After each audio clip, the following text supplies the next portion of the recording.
dalang mga posibilidad ng tagumpay o kabiguan, ng ligaya o lungkot. Kaya marapat lamang na tanggapin si Jesus bilang tagapagligtas at Panginoon. At matapos yun ay panariwain ang katapatan at paglapit sa Kanya bawat araw o day by day. Ang day by day ay naglalayong umalalay sa pang-araw-araw na pamumuhay. Narito po si Kuya Ed Lapis sa mensaheng pinamagatang A Great Way to Peace.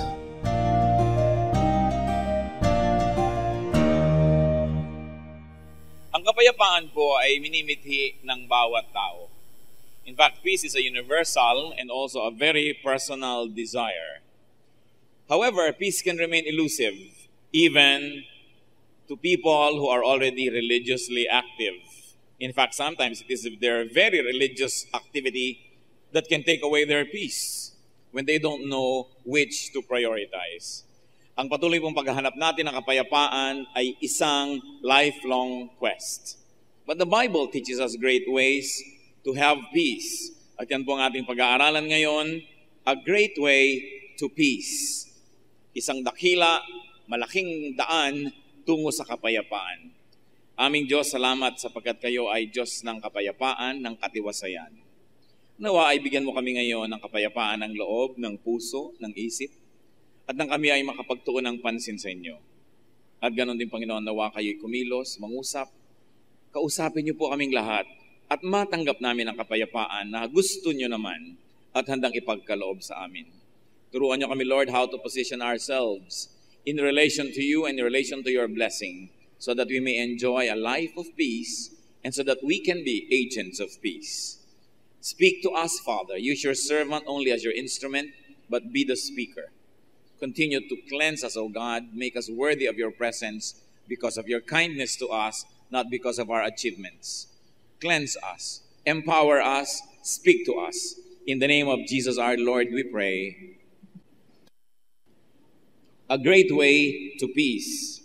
Sa Matthew 10, verses 26 to 28, meron po mga discussions about fear.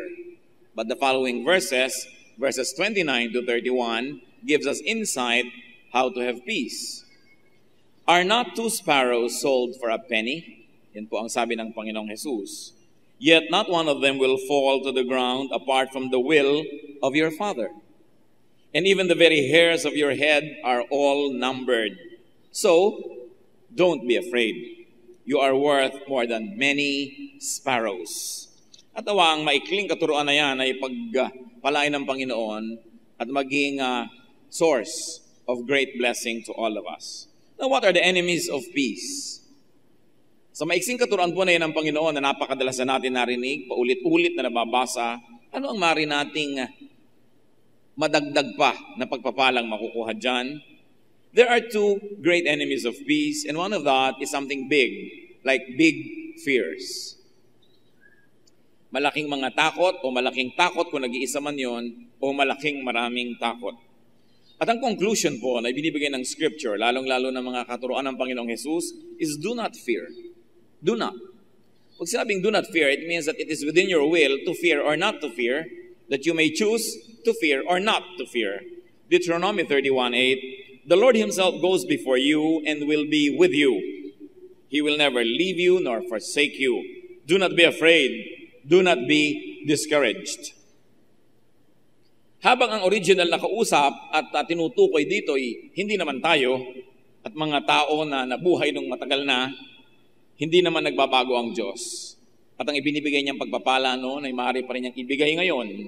Ang mahalaga lang, ipwesto natin ang ating sarili kung paano nakapwesto yung mga taong pinagpala niya noon at makikita natin na hindi naman imposible na yung mga blessing na ibinigay sa kanila ay ibigay din sa atin. So one big enemy of peace is a big fear. Like what is your fear in your life? Ano mga kinakatakutan natin na tuloy gumugulo sa ating isip, nagnanakaw ng ating tulog, ng ating kapayapaan, ng ating pamamahinga, at ginugulo tayo, bagamat wala namang dinadawang mabuti at hindi naman nalulutas ang mga pinoproblema natin sa buhay. Pero may kakambal po yung something big na yan, and it is something small. Another enemy of peace is little trust. Ang mga tao ay may malaking takot at pagkatapos ay may maliit na pagtitiwala sa Diyos. Pag pinagsama mo ang dalawang ito, siguradong gulo. Siguradong gulo ng isip, gulo ng espiritu, siguradong magiging sleepless nights, troubled days, worried existence. Little trust. So the main message of Matthew 10, 29 to 31 is encouragement for people to have limitless trust in God. At yan po ang binibigay ng Panginoong Hesus sa solusyon sa ating mga takot. Hindi niya sinabing ibibigay ko lahat yung kailangan mo, ayan, nakaipon na sa iyong harapan, palalakasin kita, payayamanin kita, bibigyan kita ng sa sandalan ng tutulong sa iyo. Ang sinabi niya, magtiwala ka. Tulad ng umaalingaw-ngaw sa Isaiah 41 verse 10, so, do not fear, for I am with you. Do not be dismayed, for I am your God. I will strengthen you and help you. I will uphold you with my righteous right hand. Sabi, ako naman ang kakampi mo, ako ang magtatanggol sa iyo, ako ang tutulong sa iyo, nandito ako lagi, anong dapat mong ipangamba? And Romans 10:11 echoes this, anyone who trusts in Him will never be put to shame. Once more, Isaiah, verse 16 of chapter 28. So this is what the sovereign Lord says, the one who trusts will never be dismayed. Pero may condition po na naging napakalinaw sa James 1:6-8. But when he asks, he must believe and not doubt. Because he who doubts is like a wave of the sea, blown and tossed by the wind. That man should not think he will receive anything from the Lord. He is a double-minded man, unstable in all he does. So nandyan po nakalinyang napakarami mga verses na nagsasabing magtiwala. Kaya ka naguguluhan, kaya ka naliligalig ay dahil minamalaki mo ang iyong problema at minamaliit mo ang Diyos. Ganun lamang ang arithmetic ng lack of peace. Pinalaki ang problema, pinaliit ang Diyos, pinaliit ang pananalig, pinaliit ang mga pangako at ang magagawa ng Diyos. Sabi, hingi ka ng kapayapaan, hindi ka naman naniniwalang tatanggapin mo nga yan, paano mo matatanggap? Because, really, it's in the mind. Pag sa iyong isip, desidido kang magkaroon ng kapayapaan at manalig, magkakaroon ka ng kapayapaan because many things happen in the mind. Let me substantiate that. Pag nagselos kayo, alam ba, mayroon kayong asawa, mahal sa buhay na malayo sa inyong piling, at nakaisip kayo na meron siyang kasama, meron siyang kalong-kalong, meron siyang kaulayaw, sa isip nyo pa lang yun, pero nagiinit na yung tenga ninyo at tumataas na ang inyong presyon at galit na kayo. Pero ang totoo, wala naman pala siyang ginagawa, pero dahil inisip nyo na, nangyari na doon, naging totoo na. Mas malalim at mas makapangyarihan na realidad yung nasa isip natin kesa yung nangyayari sa ating harapan. Kasi kung minsan may nangyayari na nga sa harapan natin, aktual, pero dahil hindi natin pinansin, hindi naman tayo naapektuhan.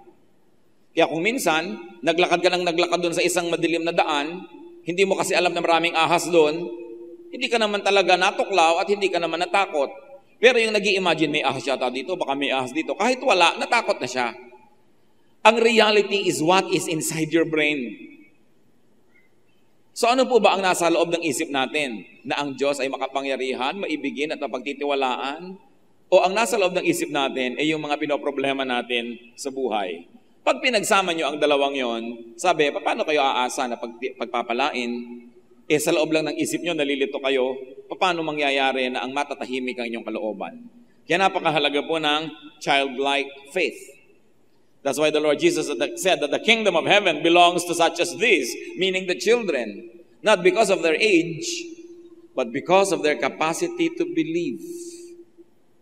Ang mga bata, pag sinabi mong, sa isang linggo, pupunta tayo sa mall, kahit gumuho ang mundo, nagkaroon ng tsunami, bumagyo, pumutok ang mga bulkan, sabihin nun, Daddy, linggo na. Dahil naniniwala siya, sinabi mo na pupunta kayo sa mall, mangyayari dapat yon. Yun ang childlike faith.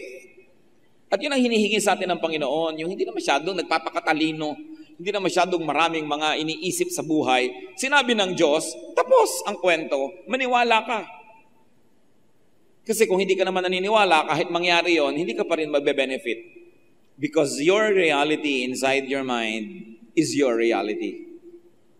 It's not what happens outside of your mind, or it's not what happens around you, but it's your reality. Kaya yung mga may asawa na iniisip na pinagtataksilan sila ng asawa nila, sa sa hindi, dahil iniisip na nila, nangangayayat na sila, namumroblema na, nagagalit na. Yun namang pinagtataksilan at walang kamalay-malay, sarap na sarap pa rin sa buhay, may gana, tahimik na tahimik. Kasi hindi niya alam. So what is reality? What is reality is what you know and believe in. That is your reality. At pwede nating piliin kung anong reality natin. Maniniwala ba ako sa salita ng Diyos o hindi? Pangahawakan ko ba kanyang mga pangako o hindi? Kaya kahit pareho kayo magkatabi dyan at lumilindol, yung nananalig sa Diyos, payapa, yung hindi nananalig, nagugulo. Kahit nagaling kayo sa isang pamilya, pare-pareho kayong walang pera, yung nananalig sa Diyos, mas nakangiti kaysa doon sa hindi nananalig. So what is your reality? We must trust God unto peace. It's not enough to say, I trust God. Because when you trust God, you must have peace. So you trust God to the point of having peace because you trust enough. At ano po yung mga argumento na nakita natin sa Scripture? As the Lord Himself said about the sparrows. Sabi niya, wala namang lumilipad ng mga sparrow na hindi alam ng Diyos na lumaglag pala yun o hindi pinayagan ng Diyos na malaglag mula sa himpapawid. So God cares for the birds. Sa culture kasi ng Israel, yung mga birds hindi considered na masyadong very special animals yan. So, silang ibinigay na example na ito nga, walang kwenta, hindi nyo pinapahalagahan, pero pinapahalagahan ng Diyos. Kaya ang sabi sa Matthew 6:26, look at the birds of the air. They do not sow or reap or store away in barns, and yet your heavenly Father feeds them. Are you not much more valuable than they? Kung ang mga ibon na hindi nagtatanim, hindi nag-agriculture, hindi nag-harvest, ayan at buhay pa. Subukan nyo na may inaalagaan kayong ibon na hindi kayo makaalis dahil kailangan nyong lagyan ng tubig, lagyan nyo ng seeds, kailangan nyong i-protect siya ng isang hawla, hindi lang para huwag siya makalabas, kundi para huwag siyang mapasok ng pusa, ng daga, ng mga malilikot na bata, at kung ano-ano. Subukan yung alagaan ng alagaan, namamatay pa rin. Pero hindi nyo ba naisip na yung mga ibon na lilipad-lipad lang dyan, hindi nyo naman inaalagaan, bakit buhay? Kasi may ibang nag-aalaga doon eh. Inaalagaan sila ng Diyos. At mas nagsusurvive pa nga sila kasi mga inaalagaan natin. Tingnan yung mga hayop na itinitira sa zoo, nangangayayat, lalo sa mga zoo ng Pilipinas. Diba? Hindi mo malaman kung yung bantay ng zoo o yung leon ang kumakain ng mga karne. Sa kaliitan ng sweldo ng mga bantay. So, napapahamak pa sila dahil inalagaan ng tao. Gaano karami sa atin mga kapatid ang napapahamak dahil sa tao tayo nagpapaalaga. Dahil sa tao tayo umaasa. Bumubuo tayo ng mga pangarap sa paligid ng isang tao na pag ang taong yan ay nagkasakit o namatay o nagtaksil, guho ang buo nating pangarap. Magpapaalaga ka na rin lang, ba't di pa sa Diyos? Pero yung iba kasi, sa pagpapaalaga nga nila sa tao, kaya nalalayo pa sa Diyos. Lalo't kung ang nag-aalaga sa kanila, hindi naman marapat na yun na mag-alaga sa kanila, napapalayo patuloy. Para mga hayop na ilagaan sa zoo, napahamak patuloy, mabuti na lang, iniwan na lang na ang kalikasan o ang Diyos ng kalikasan ang nag-aalaga sa kanila. Now, God cares for the birds, and very specifically in our reading, God cares for the sparrows. Interestingly, the sparrows are considered to be the cheapest of birds. Yan ang pinakamumurahing ibon sa Israel, tulad ng sa atin ay maya-maya. Diba? Yung mga lilipad-lipad dyan, binabato-bato na dating national bird. Buti na lamang at nagising ang nag-iisip kung ano ng national leaf, national food, national ewan, pinalitan ng malaking eagle. Kasi yung binabato-bato mo sa mga pilapil na iilag-ilag, yun ang national bird. Buti na lang at napalitan because symbols can sometimes affect the thinking of a people. So God cares, not only cares, but God cares individually for sparrows. Or God cares for sparrows in a very individualized way. Sabi niya, not one bird will fall from the air without God knowing it. And the conclusion was, you are more valuable than many sparrows. Kung ang isang sparrow, ang isang ibon, na huhuni-huni kakanta-kanta na hindi pinapahalagahan kung minsan, ay pinapahalagahan ng Diyos, Higit kang mas mahalaga sa higit na maraming mga sparrows pa. God cares for you infinitely more. At sinabi pa sa ating reading, God knows the number of your hair. Kung may tumubo, may nalagas, may tumubo, may nalagas, every day, alam ng Diyos ang latest count ng iyong buhok. And according to people who know, no? God counts, God numbers, God knows the condition of each strand of your hair. Ganon niya, kadetalyado na alam ang ating kalagayan. At sabi nila, ang average person, mahigit 100,000 strands ang buhok niya. Siyempre, meron diyang 20,000 na lang. No? Meron namang mahigit 100,000. Pero on the average, people have 100,000 strands of hair. At alam ng Diyos yon at any moment kung ilan ang latest count. Ano lang po yung conclusion na mula dito sa symbolic language na ito? That God knows your situation more than you do. Therefore, pwedeng ipagkatiwala sa Diyos ang ating buhay. Kaya tigil-tigilan yung mga panalangin na, Diyos ko, may sakit po ako sa Diyos. Alam ko yan. Diyos ko, ipo-hospital po ang nanay ko. Alam ko. Diyos ko, kailangan po namin ng pera. Matagal ko nang alam. Don't pray to inform God because God knows even the number of your hair. Kaya marami po tayong mga panalangin na walang katuturan. Yung pala, gusto mo lang i-inform yung katabi mo tungkol sa yung prayer. Mag-pray tayo, sister, at pag nakayuko na kayo, Diyos ko, alam niyo pong kailangan namin ng pera. Humipo po kayo ng mga kapatiran na tutulong sa amin. Yung pala, nagpaparinig ka lang doon sa katabi mo, dinaan mo pa sa prayer, kaya tuloy lalong walang nangyari. So don't form to inform God about your situation. If you like other people in your prayer group to know what you'll pray for, tell them about it before you pray. But don't use the prayer as a bulletin board because God knows your situation. And God is interested, God is involved in, and God is concerned with you. Kung sa ibon nga, interesado siya, sa tao pa ba? Kaya nung bumalik na naman siya sa isang simpleng bagay, na binabaliwala, Luke 12:28, if that is how God clothes the grass of the field, which is here today and tomorrow is thrown into the fire, how much more will He clothe you, O you of little faith? Ito pong pagtuturo na ito ay magkakambalang ginawa ng Panginoon na example, yung ibon na binabaliwala at yung damong binabaliwala.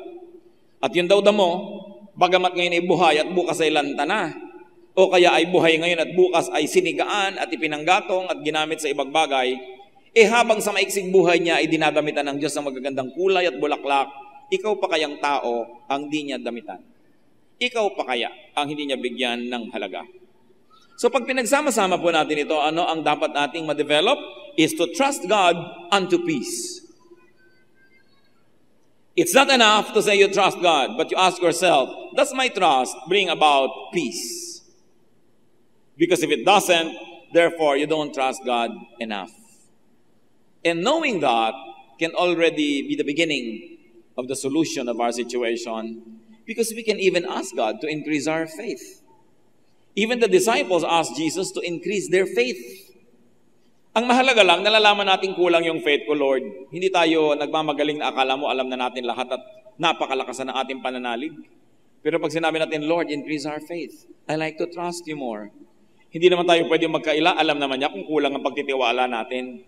Pero kailangan na hingin natin sa panalangin na dagdagan pa niya ang paniniwala natin sa Kanya. Psalm 62 verse 8, trust in Him at all times, O people. Pour out your hearts to Him, for God is our refuge. Siya lang naman ang pwede natin pagtaguan, pagsumbungan, puntahan, pagkublihan. Wala nang iba. May mga taong pansamantalang na pagkakatiwalaan, naaasahan, pero hindi lahat ng panahon at hindi sa lahat ng pagkakataon. Psalm 31:14, but I trust in you, O Lord. I say, you are my God. Napaka-loaded ng sentence na yan na you are my God. Kasi madalas sabihin natin, you are my God, pero totoo ba? Baka naman ang Diyos natin ay pera, ang Diyos natin ay tao, ang Diyos natin ay ating mga pangarap. Kasi pag sinabi mo, you are my God, ibig sabihin, sa'yo ko mananalig, sa'yo magmumula ang lahat ng katugunan sa aking mga pangangailangan. Pero madaling gawin ang Diyos na motif, dekorasyon ng buhay natin. Pero to make God God, to understand the depth of that declaration that you are my God. Because anybody who can say that from the heart is a person who will have peace. When you say, you are my God. So Zechariah 4:6, so he said to me, this is the word of the Lord to Zerubbabel, not by might, nor by power, but by my spirit, says the Lord. Bakit po maraming taong insecure? Bakit maraming taong ninenervyos? Because they think it is might and power that will give them security. And because they don't have it, or they don't have enough of it, and worst of all, if their enemies have a lot of it, then they'll be nervous. But the verse says, no, it's not by might, it's not by power. So even if you had it, you know you never have enough. So you'll still be insecure. All the more, if you don't have it, the more you'll be insecure. But when you know that it's not really what counts, but the Spirit of God, then having it or not having enough of it will never make you insecure. Then you can say, well, God is my strength. It is the Spirit of God. Pag nananalig tayo, nalakas lang ng tao, kapangyarihan, strategy ang kailangan para magwagi lagi at maging secure, you will never be secure because there's always somebody else who is more powerful than you. And probably they are not even loving you, and maybe they're even your enemies. So you will be afraid. Proverbs 11:28, whoever trusts in his riches will fall, but the righteous will thrive like a green leaf. Here is another lie. Ano po kanina yung lie? That strength and power is what we need. The Bible says no. It's the Spirit of God that you need. Another lie is that it is riches that will make you secure. It is riches that will give you peace. Diyos ko, kung meron lang po akong 1 million, tahimik na ang buhay ko. Kung meron lang po akong 5 million o 20 million, payapang-payapa na ako. Tanungin niyo yung mga meron yan kung payapa nga. So pag meron ka niyan, hindi ka pa rin payapa. Pag wala ka, lalo ka namang hindi payapa. So paano ka magkakaroon ng kapayapaan? Yung sinasabi ng Biblia, na hindi dyan at hindi sa pagtitiwala niyan ka magkakaroon ng kapayapaan.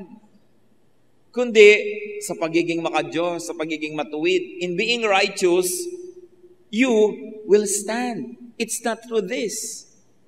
Psalm 118 verse 8, it is better to take refuge in the Lord than to trust in man. So what lie is being corrected here? That you are secure if there are people around you who will help you. So, ay secure ako dahil marami kong anak. Kahit 10 ang anak nyo, kumisa nasa abroad ding lahat, pag natumba kayo dyan, wala din dadampot sa inyo. Madadampot ba kayo ng remittance? So, hindi na security ngayon yon. Sabi nyo, mag-aasawa ako para secure, hindi ako mag-isa pagtanda. Maraming iniwan ng asawa. Kung hindi man iniwan dahil sumama sa iba, namatay bigla yung asawa nyo, nag-iisa pa rin kayo. So sabi, pag ilalagay mo lang yung kaligayahan mo at yung sense of security mo, dahil may tao dyan, hindi ka magkakaroon ng kapayapaan. Dahil una, kung ang husay-husay niyang tao na yan, gusto yung sungkitin ng iba.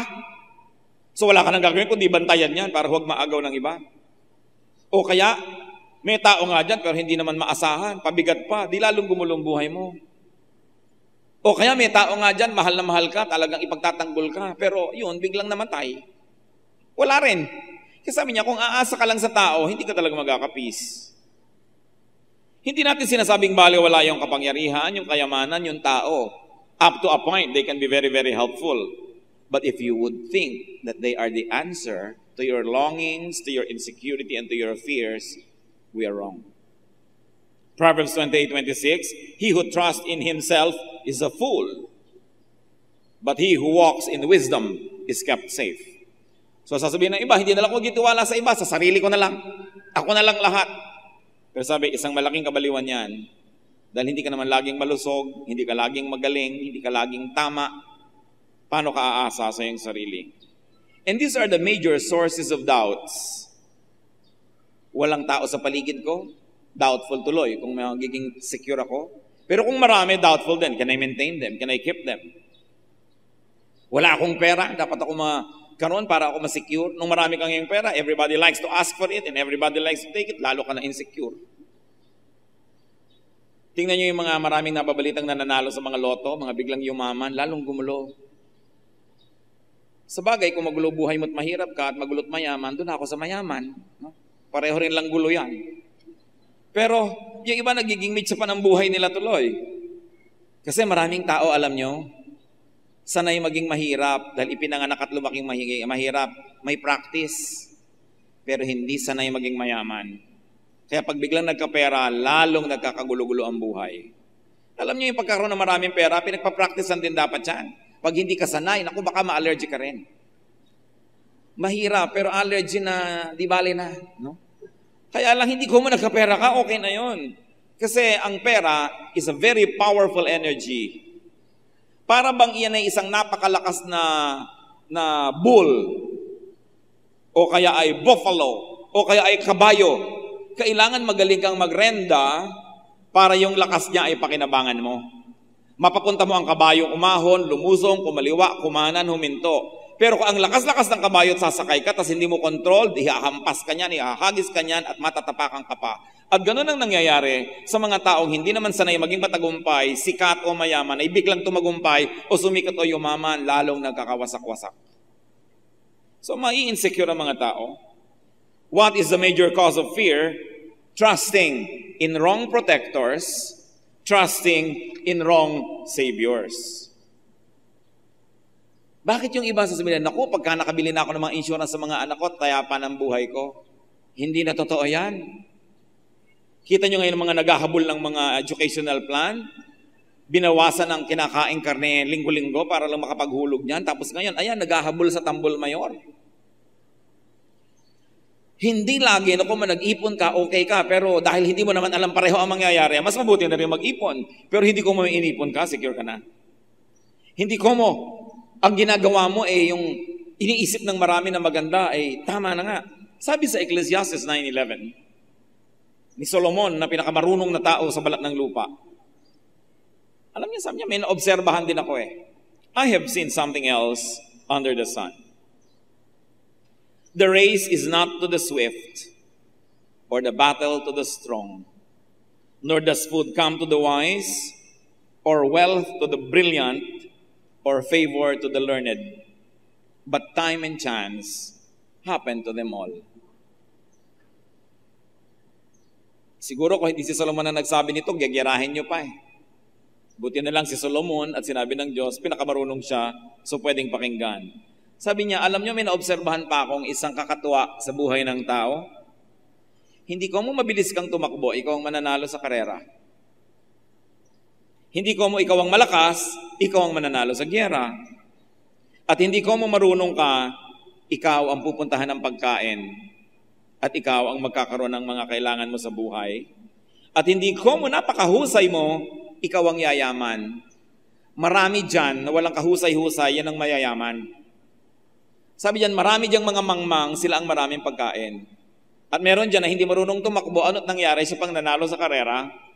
At may mga mahihina, nung magdigmaan, sila pa ang nanalo.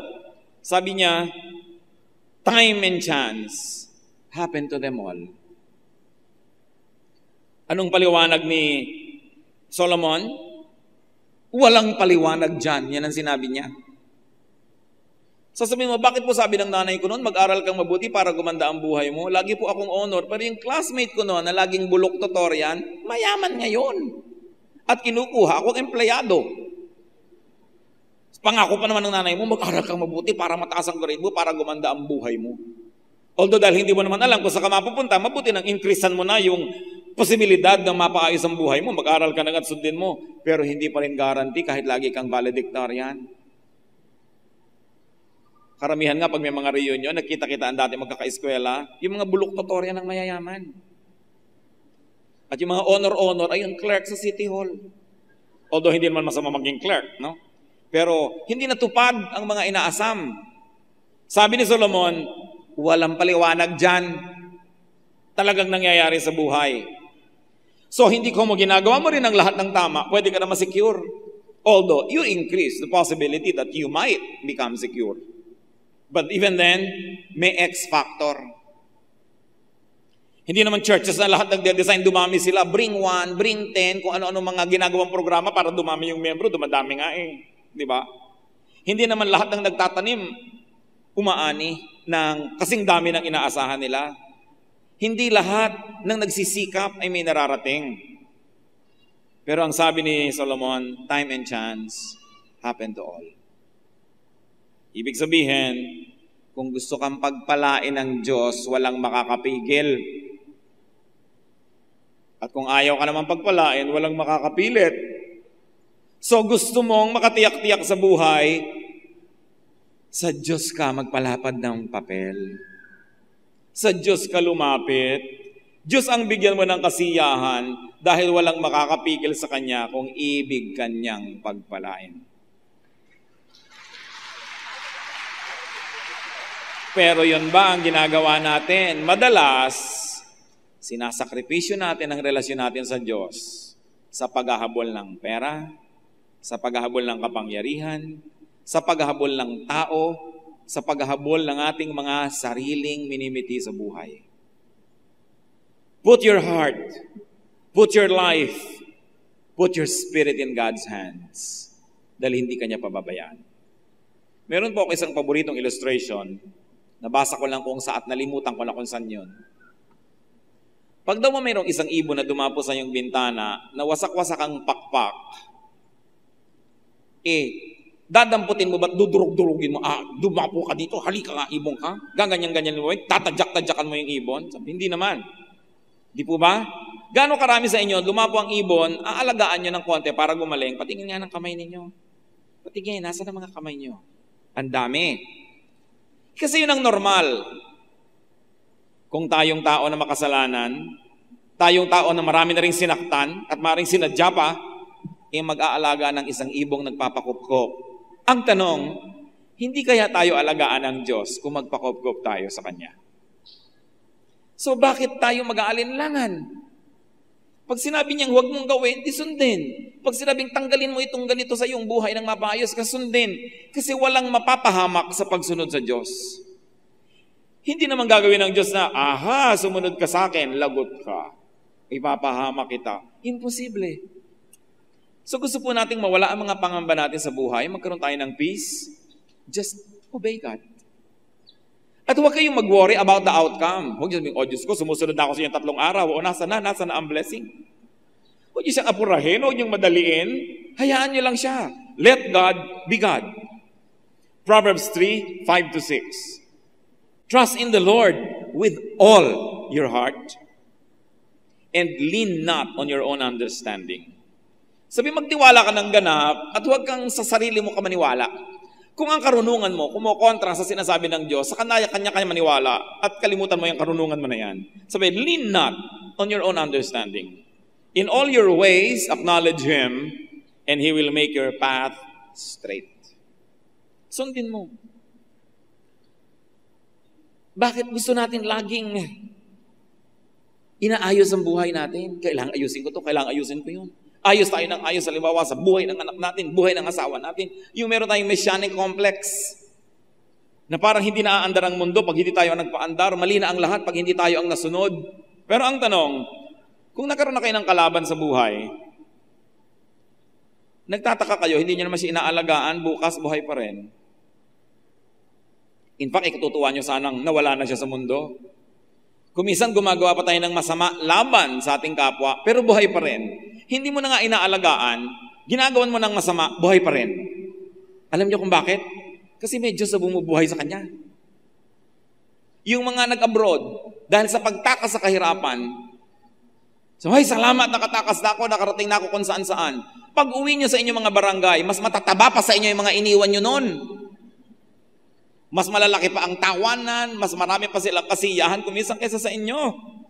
Nagtataka ka, tinakasan ko sila, ginawa ko na ang lahat para bumuti ang buhay ko. Ang tagal-tagal ko silang iniwan, dapat sa laki ng difference ng income namin at sa dami ng laki ng naging agwat ko sa kanila, dapat mga hamak at dusta at mga yagit na itong lahat. Pero pagbalik mo, mas maganda pa cellphone nila kaysa sa'yo. Bakit? May Diyos ding nag-alaga doon eh. Kahit saan ka sumuot, nandun ang Diyos. Yung sobrang inilalagay sa kamay nila, ang ikabubuti nila, sometimes to the point of not trusting God anymore and being obsessed with things, these are the people that sometimes even miss the mark and they miss the blessing. Kung yung ibon pinapakain, kung yung halaman dinadamitan, kung yung taong hindi nagsisikap, buhay pa rin, ikaw pa kaya na nagpapaka-Diyos? Ikaw pa kaya na magsisikap na magtitiwala at susunod sa Kanya? That is where peace is. Sa pagtitiwala at sa pagsunod. Isipin ninyo, ang buong Russia ay umaandar kahit wala kayo ron. Hindi naman kayo gobernador ng Hawaii, pero umaandar yung state na yon. Bakit? Because that's how God designed life to be. Life goes on. At sabi nga ng Jurassic Park, life finds a way. Kaya kahit isang buto, may inalagaan ka tumubo, pero isa ihagis mo lang kung saan, tumutubo rin eh. Kasi merong Diyos. Umiinog ang planeta kahit hindi mo ito itulak. Lumalakad ang panahon kahit hindi mo paandarin. Sisikat ang araw kahit hindi mo piliting itaas. Ang buhay ay aandar. So huwag nating sayangin ang ating lakas na i-manipulate ang buhay.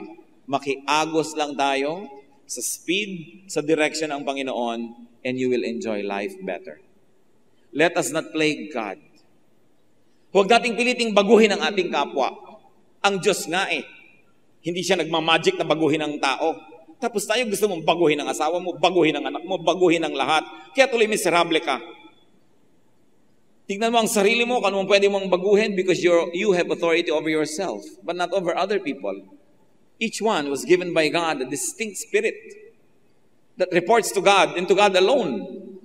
Kaya maraming taong miserable, pinoproblema ang hindi problema, pinapakialaman ang hindi dapat pakialaman, and in our strive to become perfect, we only become miserable.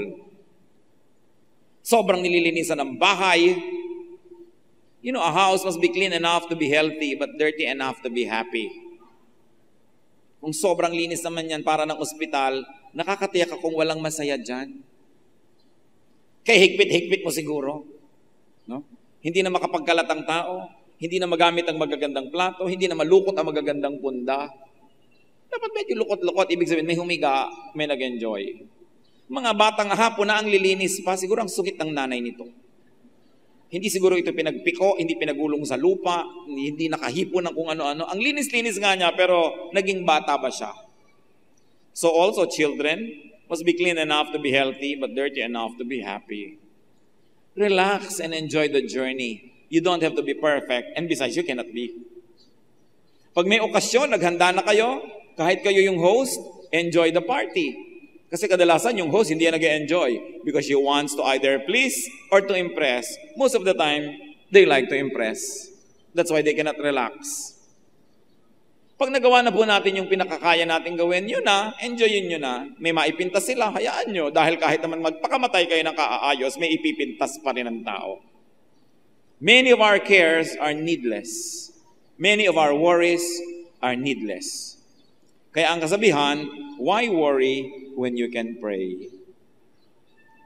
Ang anak nyo, alauna na, wala pa ng bahay, hindi nyo alam kung nasan, kahit kayo dyan magtitiwarek, hindi nyo pa rin siya matutulungan. So matapos yung nagawa ang dapat nyong gawin, itulog nyo yan, dahil wala rin naman kayong magagawa. Sabi nyo, madaling sabihin yan. O sige, madali, pero di ba, wala rin namang nagagawa yung nag-aalala. So, may Diyos. Kung kaya nating dalhin sa Diyos sa panalangin, ibigay natin sa Kanya. At pagkabigay natin sa Kanya, hayaan natin siya ang gumawa sapagkat siya ang Diyos. God is in control. Not one hair from your head will fall without His knowledge. Not one sparrow will fall from the sky without His permission. Colossians 1:17, He is before all things, and in Him all things hold together. Peace is not in riches, not in strength, not in power, not even in health, not in control of the situation, but peace is in trusting God, that He cares and that He will do the right thing. Trusting God completely, unconditionally, after you have done what is humanly possible, After you have exerted your best effort, let God take over. Kaya sinabi, to children belong the kingdom of God because they know how to trust. So let God be God, because the greater the trust, the greater the peace. Heavenly Father, we thank you that we can have peace because you are reliable. Salamat po, Panginoon, dahil napakarami namang katuruan sa Biblia na pwede naming pag-aralan at panghawakan. Ang question is not if we know your word, but the question, O Father, is if we let your word affect us. Ituro mo sa amin, Lord, na dalhin yung head knowledge namin pababa sa aming puso, sa aming buong pagkatao, at na magkaroon kami ng kapayapaan. Manalangin tayo, dinggin ang personal na mensahe ng Espiritu sa bawat isa.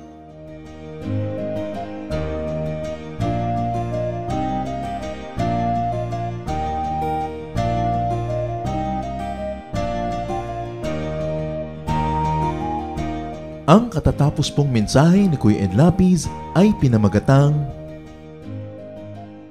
A Great Way to Peace.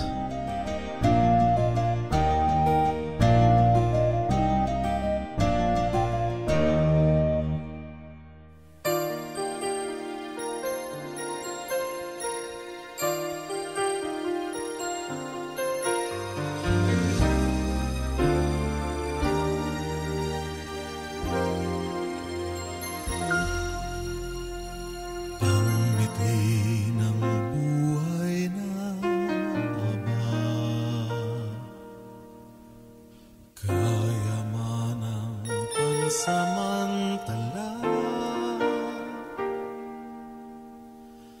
gamit ay panandali ang dulot na tuwa. Bakit kung hayaan ang hatid ay pinsala?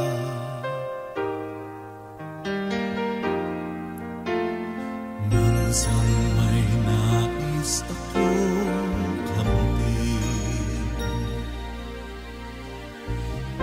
maging tanyag at magningning,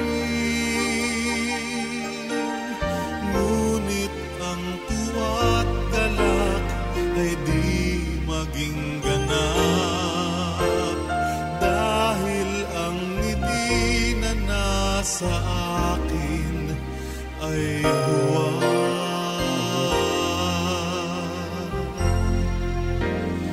Pagyamanin mo ang aking buhay kailanman, pagningasin mo ang init ng iyong pagmamahal, huwag mang mawalay sa paglingap mong tunay. Ang yaman ko'y pag-ibig mong alay.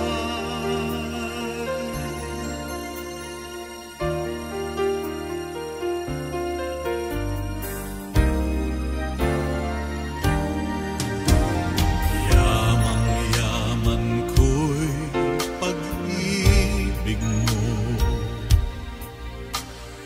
puso ko'y punan mo ng gusto. Yamang kung sa sukat ay hindi magkukulang, yamang kung sa lawak ay sadyang walang hanggan.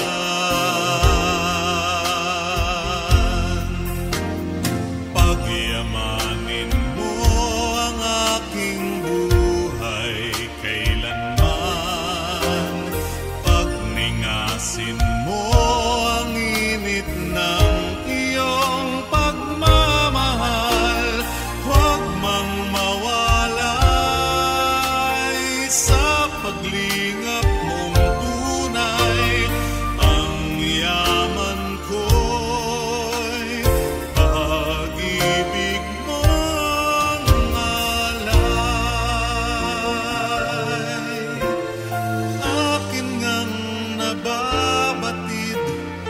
di hindi matuwid?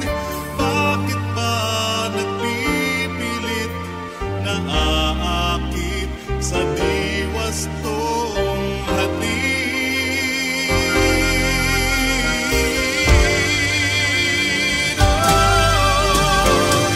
Pagiyamanin mo ang aking buhay kailanman. Pagningasin mo ang init ng iyong pagmamahal. Huwag mang mawalay sa paglingap mong tunay. Ang yaman ko'y pag-ibig man alay.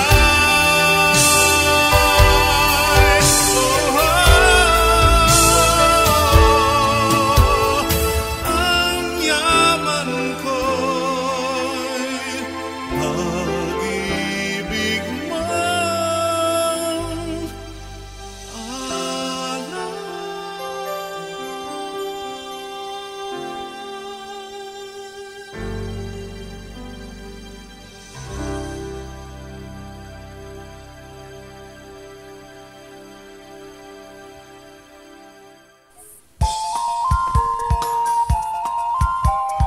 Hi everyone! Ako po si Pastor Joe Marie Di Palio. Inaanyayahan ko po kayo na dumalo sa Jesus Celebration ng ating Day by Day Valenzuela. Tuwing linggo po, 5:30 ng hapon sa Mine Hall No. 6, Langka Street, Antonio Subdivision, Dalandanan, Valenzuela City. Para po sa ibang mga detalye ng schedules and location, narito po ang ating contact details. Tumawag lamang po sa ating Pastoral Lane Miranda sa number 0918-938-1411 o sa number ko po 0920-502-7539. Halina't magsaya at ipagdiwang natin ang ating Panginoong Jesus.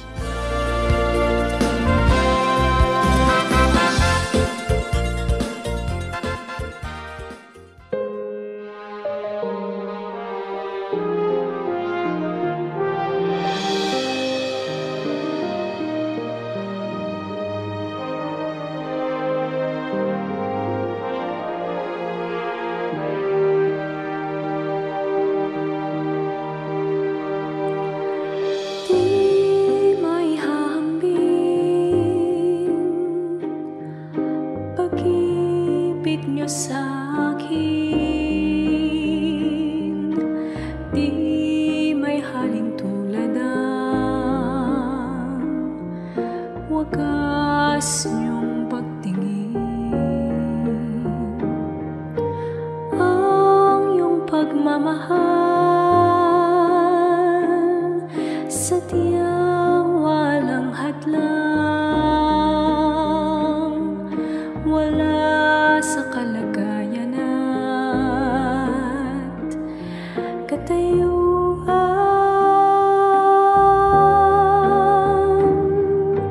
Hawak niyo aking kamay sa tuwing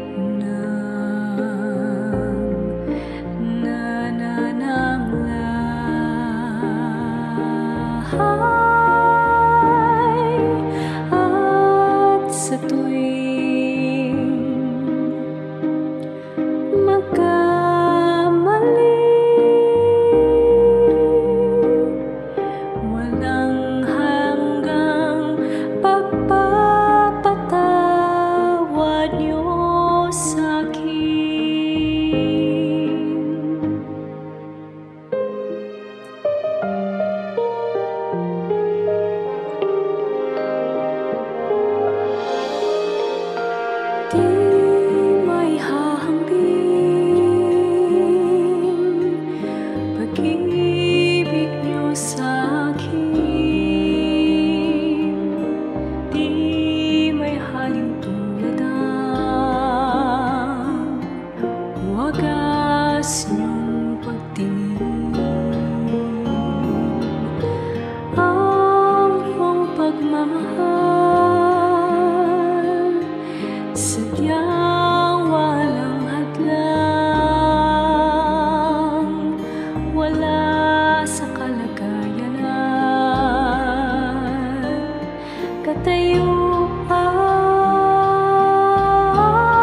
Sa inyo po, Panginoon, lapat itong aking loob na sumilong at pasakop, makisuno at sumukob. Sa tuwing kayo'y lalapitan ay lagi nang gumagabay, taus-pusong lumilingap sa bawat pusong sugatan. Kabutihan niyong matapat, bukas palad kong magbigay, kahit ang tulad kong abay, walang patagong anuman.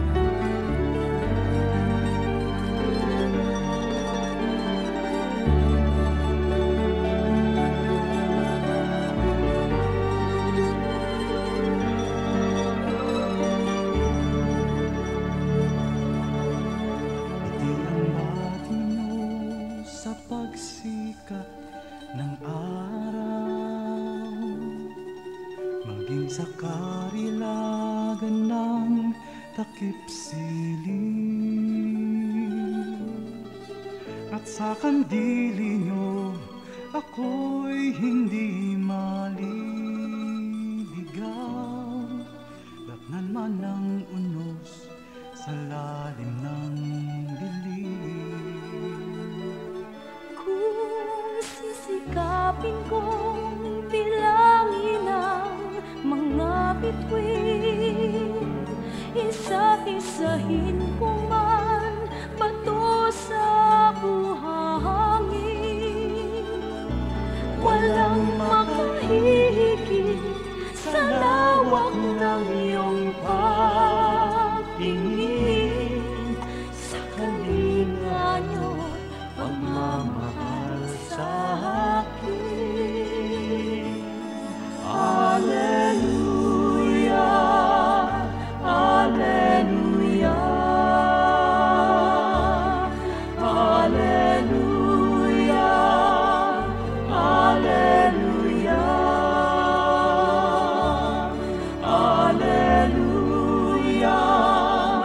Alleluia, Alleluia, Alleluia.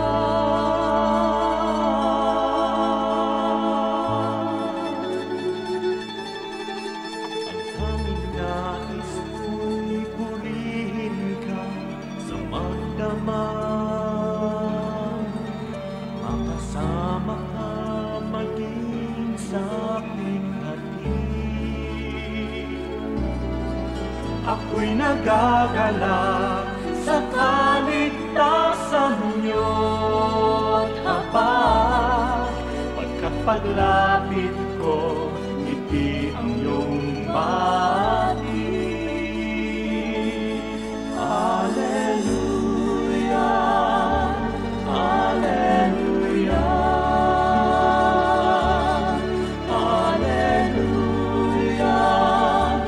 Alleluia, Alleluia, Alleluia, Alleluia.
Oras na po para pansamantalang magpaalam ang programang Day by Day.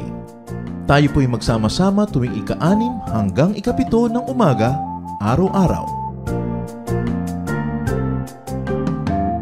Magandang umaga po at mabuhay ang Panginoong Hesus!